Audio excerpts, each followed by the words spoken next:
मालेगाव येथील माने हॉस्पिटलवर छापा, बेकायदेशीर गर्भलिंग तपासणी रॅकेटचा पर्दाफाश, डॉक्टरांसह 5 जणांवर गुन्हा दाखल।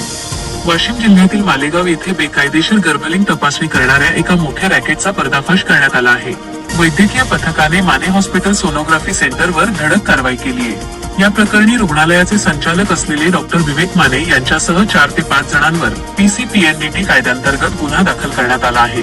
पोलिसांनी दिलेल्या माहितीनुसार मालेगाव येथील ग्रामीण रुग्णालयाचे वैद्यकीय अधीक्षक डॉक्टर सुहास बाहुले यांना माने हॉस्पिटलमध्ये बेकायदेशीररित्या गर्भलिंग निदान होत असल्याची गुप्त माहिती मिळाली होती। या तक्रारीची दखल घेत प्रशासनानं तातडीनं एक पथक तयार केलं आणि रुग्णालयात एक बनावट रुग्ण पाठवून सापळा रचला। या बेकायदेशीर तपासणीसाठी तब्बल 23,000 रुपयांची मागणी करण्यात आली होती। सोनोग्राफीची प्रक्रिया पूर्ण होताच दबा धरून बसलेल्या सरकारी पथकानं रुग्णालयावर छापा टाकला।